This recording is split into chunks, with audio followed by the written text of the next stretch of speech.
Fourth question. Find two consecutive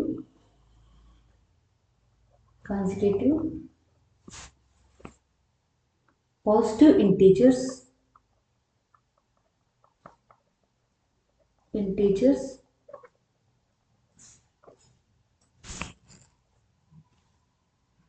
sum of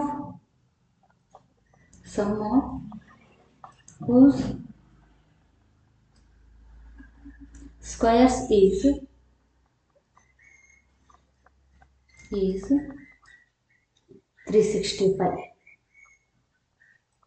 ನೋಡಿ, consecutive positive integers ಅಂತ ಹೇಳ್ತಾರೆ. Consecutive positive integers ಅಂದರೆ ಒಂದಾದ ನಂತರ ಇನ್ನೊಂದು ಬರೋಂತಹ ಪಾಸಿಟಿವ್ ಇಂಟೀಜರ್ಸ್. ನೋಡಿ, ಮೊದಲಿಗೆ 1 ಅನ್ನೋದು ಪಾಸಿಟಿವ್ ನಂಬರ್ ಆಗಿದ್ರೆ, ಸೊ ನೆಕ್ಸ್ಟ್ ಇದರ ಮೇಲೆ ಬರೋದು ಯಾವುದು? 2. So 1 and 2 are consecutive positive integers.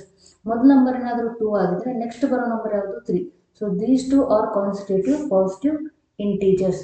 ಒಂದು ವೇಳೆ ನಾನು ಎಕ್ಸ್ ಏನಾದ್ರೂ ಮೊದಲ ಪಾಸಿಟಿವ್ ನಂಬರ್ ಅಂತ ಆದರೆ, ಸೊ ನೆಕ್ಸ್ಟ್ ಕಾನ್ಸಿಕ್ಯೂಟಿವ್ ನಂಬರ್ ಏನಾಗ್ತದೆ? ಎಕ್ಸ್ ಪ್ಲಸ್ 1 ಇವೆರಡರ ಸಮ್ ಜೊತೆಗೆ ಸ್ಕ್ವಯರ್ ಅಂತ ಹೇಳಿದ್ದಾರೆ. Okay, that equals 365. Okay, that is what the meaning of the question. Sum of two consecutive positive integers, sum of whose square is 365. Sum whose square is 365. Okay, so x square. So this is in the form of a plus b whole square. A plus b whole square equals a square plus b square plus 2ab. Okay, so this is in the form of a plus b whole square. Expand in the form of a plus b whole square. A square means x square, b square means 1 square, that is 1, plus 2, a means x, b means 1. Okay, that equals 365.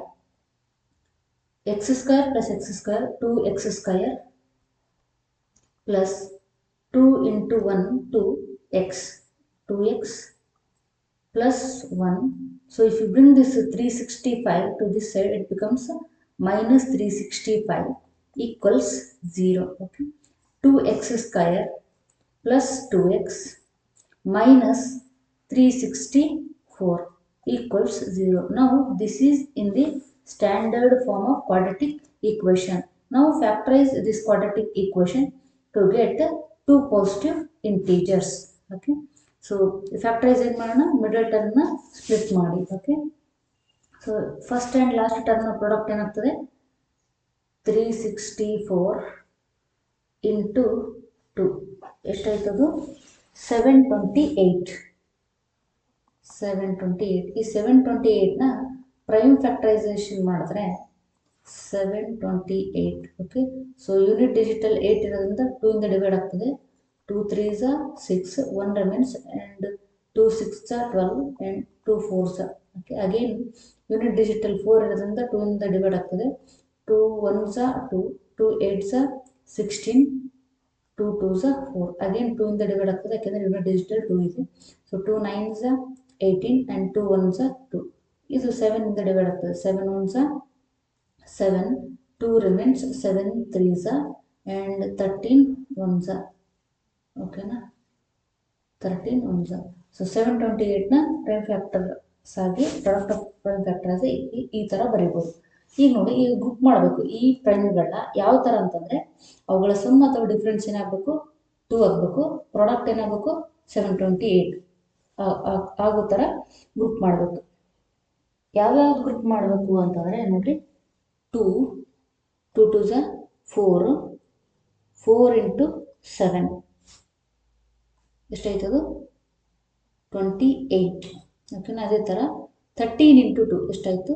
26. ಈ ಥರ group ಮಾಡಿದ್ದೀನಿ ನೋಡಿ. ಇವಾಗ 2x square plus, ನನಗೆ ಇಲ್ಲಿ plus ಬೇಕಾಗಿದೆ, so bigger number ಮುಂದೆ ನಾನು ಪ್ಲಸ್ ಸೈನ್ ಹಾಕ್ಕೊಳ್ತೀನಿ. 28x minus 26x minus 364 equals 0. ಈಗ ಈ ಎರಡೂ ಟರ್ಮಿಂದ 2x ಕಾಮನ್ ತೆಗೆದ್ರೆ ಎಕ್ಸ್ ಪ್ಲಸ್ 14, ಇಲ್ಲಿ ಮೈನಸ್ 26ನ ಕಾಮನ್ ತೆಗೆದ್ರೆ ಎಕ್ಸ್ ಪ್ಲಸ್ 14 ಈಕ್ವಲ್ಸ್ 0. ನೋಡಿ, ಮೈನಸ್ಸಿಂದ ಈ ಕಡೆ ಒಂದು ಟರ್ಮು, ಮೈನಸ್ಸಿಂದ ಈ ಕಡೆ ಒಂದು ಟರ್ಮ್, ಈ ಎರಡೂ ಟರ್ಮಿಂದ ಕಾಮನ್ ಇರೋ ಟರ್ಮು ಎಕ್ಸ್ ಪ್ಲಸ್ 14, ಮತ್ತೇನು ಉಳಿತು 2x minus 26 equals 0. Okay. Product of two term is equals to 0 means one of the term is equals to 0. So x plus 14 equals 0 or 2x minus 26 equals 0. So x equals 14 minus 14 minus 14 minus 14, one of the value, and 2x equals 26. This implies x equals 2 1s are 2 2s are and 2 3s are 2 1s are 2 3s are. So x equals 13. ನೋಡಿ, ಎರಡು positive number ಅಂತ ಹೇಳಿದ್ದಾರೆ, 2 consecutive positive numbers ಅಂತ ಹೇಳಿದ್ದಾರೆ. ಮತ್ತು X equals to 14 ಬಂದಿದೆಯಲ್ಲ ಅಂದರೆ ಅದನ್ನು ನೆಗ್ಲೆಕ್ಟ್ ಮಾಡಿ, neglect this value. So x equals to 13 ಅಂತ ಬಂದಿದೆಯಲ್ಲ, ಒಂದು ನಂಬರ್ ಎಕ್ಸ್ ಆಗಿದ್ದರೆ ಅದರ ನೆಕ್ಸ್ಟ್ ನಂಬರ್ ಕಾನ್ಸಿಕ್ಯೂಟಿವ್ ನಂಬರ್ ಏನಾಗ್ತದೆ ಎಕ್ಸ್ ಪ್ಲಸ್ 1 ಆಗೋದಿಲ್ಲ. ಸೊ ಎಕ್ಸ್ ಈಕ್ವಲ್ಸ್ ಟು 13 ಅಂತ ನಮ್ಗೆ ಗೊತ್ತಿದೆ. ಸೊ ಎಕ್ಸ್ ಪ್ಲಸ್ 1 ಅಂದರೆ ಎಷ್ಟಾಗ್ತದೆ 14. ಸೊ ಆ ಕಾನ್ಸಿಕ್ಯೂಟಿವ್ ಪಾಸಿಟಿವ್ ನಂಬರ್ಸ್ ಯಾವಪ್ಪ ಅಂದರೆ ಎಕ್ಸ್ ಈಕ್ವಲ್ಸ್ ಟು 13 ಒಂದು ಆ್ಯಂಡ್ ಎಕ್ಸ್ ಈಕ್ವಲ್ಸ್ ಟು 14 ಅನ್ನೋದು ಇನ್ನೊಂದು. ಓಕೆ.